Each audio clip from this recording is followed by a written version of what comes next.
welcome to the narrowboat that James built. Hope you're well. Thanks for joining me on the boat today. Hope you had a good weekend.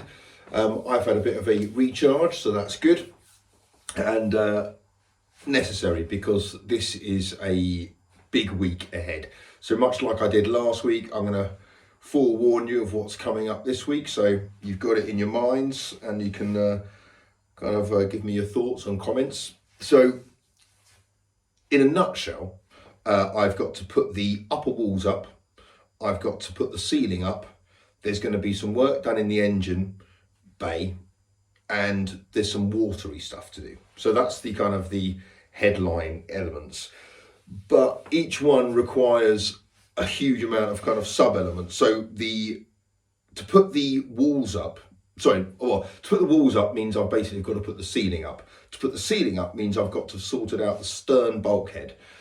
The problem with the stern bulkhead is that there's a massive hole in it at the moment from, I don't know, you'd probably see it on video 3 or 4 or whatever it would have been.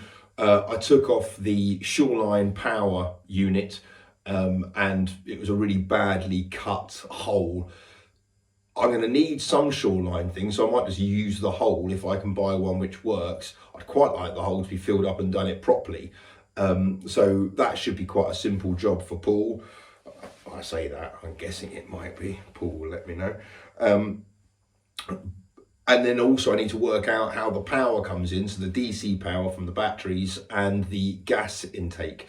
The gas intake, no doubt, will depend on what boiler I go for, and that is still another massive headache which I need to sort out basically tonight or tomorrow.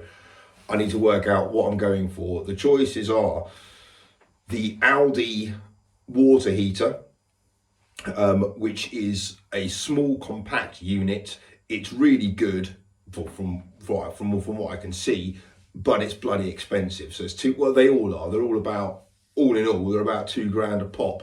So there's that choice. That kind of supersedes the Paloma, which is kind of what used to be in place in a lot of boats, but they don't make them anymore. So there's either that. The only other water heaters you can get are, and there are some on boats, but I don't think they're complying with all the rules and the regs, and they are kind of caravan ones. Given the fact they're for caravans, they're a lot cheaper, but given the fact they're for caravans, they're designed to basically work when they're static as opposed to moving around and being shunted about and stuff like a boat is. So I'm gonna have to go for this Aldi if I want that, but that will do my rads and my hot water. Or I go for a Webasto or an Eberspatcher. Those two, I think, require a calorifier. I don't really get a benefit from the full use of a calorifier because my engine doesn't produce any hot water.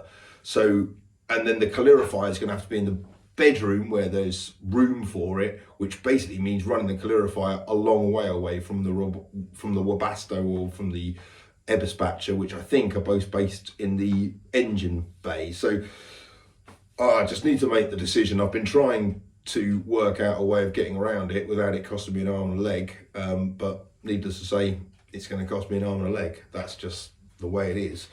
So that I need to make the choice on, and that will dictate what I do with what skin fittings I need to get through the bulkhead. I prefer to put all that stuff in place before I then attach a 9mm piece of ply to it and then try to drill a big hole through. So I'd like to get at least that stuff in place. So I need to do that in order to do the ceiling. In order to do the ceiling, I also need to have got all the upper wiring done, certainly in the roof, but also the upper stuff. So the nav lights, the headlight, the horn, which I might not bother with. I might just have one of those gas canister horns. And then, but yeah, so I need to do all that lighting, get all the cabling in. I also need to get the flues in. I say flues because there's certainly one for the stove. There may also be one if I go for the Aldi boiler that requires a flue. The problem with that is if I put it in the galley, then it's right in front of me when I'm on the stern cruiser. But I might see if I can put it in the bathroom, because there is, despite all the previous videos, there is a bit of space in the bathroom mounted on the wall for one of those smallish water boilers. So that's an idea. But I need to make all these decisions before I start doing, in order for me to do anything. So it's not particularly easy. But yeah, so I need to do the flues. The stove one basically means measuring it out, marking it out, and then going onto the roof and with a saw and cutting a hole. It's got to be 4.5 inches or bigger than that, because it's got to fit that big thingy in it, whatever it's called. So yeah, that needs to be done. And then also I need to plane down one of those battens the whole length of the boat, which is going to be horrible to do that. I've got an electric plane, but that just makes it slightly easier, to be honest. It's all looking up and I've got a lot of it to do, so that's a bit of a pain. So that's to do the ceiling. The upper walls, I've got to do the ceiling, all of that stuff, plus I've got to finish off the bulkheads. I've got to do the bulkheads in the bedroom. I've got to then work out what the bathroom vent is and see if that needs a vent. Obviously I've got to do that before I put the wall in. So that's that stuff. Engine work, the Morse control, which is the thing that sticks up and it's got the throttle and sometimes it's got an ignition on it, or it's got an engine cut off, gear controls, things like that.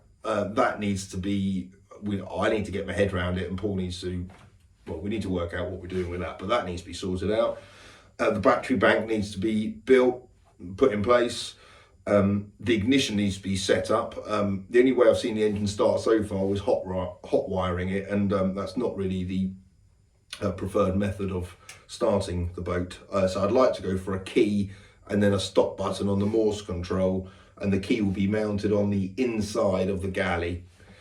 The gas lockers need to be built, so whether Paul can do that or if I get them built out externally, and then we can just put them in. And also I need to work out the floor pan. From what I can work out, there's going to be a gap where if you're standing on the cruiser stern and you've got the two doors going into the cabin, the right hand door, that's fine. The left hand door obviously opens and closes, and it goes all the way flush to the bulkhead. The problem then is that when you're standing on the surface on the deck, there's like quite a big significant drop. It's like 3 foot. So I'm gonna have to work out what others have done with that. You can't just have a massive gap that like a child could fall through and like hurt themselves. Some of it will be covered up by the gas lockers, but not all of it. The bit where the door swings is going to be a void, and I don't think there's a way of avoiding that. So I'm gonna have to come up with, or maybe Paul knows how they do it. I don't know, maybe it's quite a simple thing, but I can't quite get my head around it. So hopefully someone will shed some light on that. Then I've also got to sort out the water. That means a new tank, get rid of that one, get a new one. I'm going to go for a flexible one, a triangular shaped one. It's going to take up the shape of the hull. It's a compromise, of course it is. I'm happy to make the compromise. It's going to occupy a space that nothing else really could. It's easy to access. It gives me enough water storage. Once I get that, I can then put the shower in. I'm going to put the shower and the wash hand basin in the bathroom in hopefully this week, and I'll just put them in dry. I'm not going to plumb them in, but I'll at least get them in. That means putting the whale gulper in and all the gubbins for the water tanks, like the pump and all that kind of stuff. And then I get my accumulator tank in there. It'd be good to get them all in place. No doubt there's like a million trips to somewhere to get a load of kit for it all. So I need to kind of start doing that, and at least then I can get them out of the boxes, get them in place, and start to take shape a bit. And then there's some work to do on the propeller. I've got to go to Midland Chandler's and pick up something or other for that John's told me to. So that's the other plan. So yeah, there is a lot to do this week. First off though, I need to finish off the bathroom bulkhead. What I've done is I've cut the other board in the workshop, used a template for that.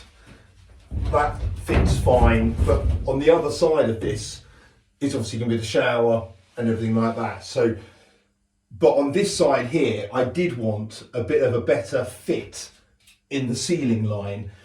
Obviously that board there, my first cut, was my first cut.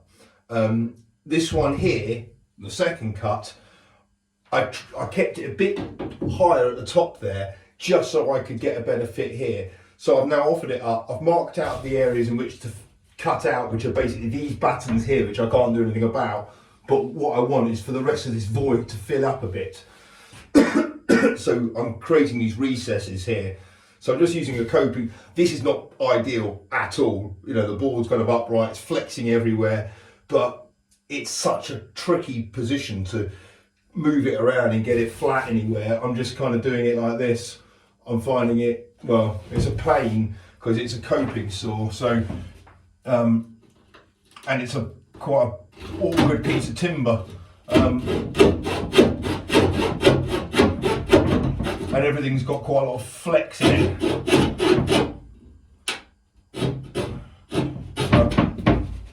Yeah, so that's the plan, and we'll see what that looks like once I've finished all of that.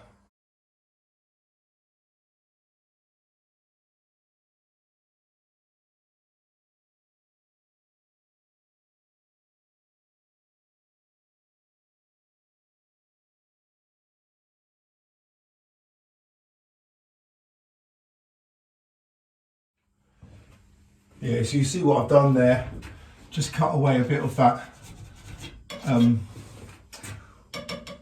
board to allow for the battens there. It's sitting really nice and flat, but there's less void coming through there now, so when the ceiling batten goes on, it's just going to look that much better. As I said, on the bathroom side, it's less important because I'm going to have other stuff on the walls anyway, so yeah, that's good. Now to attach that in place, I've got to map out where all the struts are and everything. But looking at it, I think there's a few spots where I might dab a bit of insulation as well, and that will obviously pull it in as it adheses. Yeah, okay.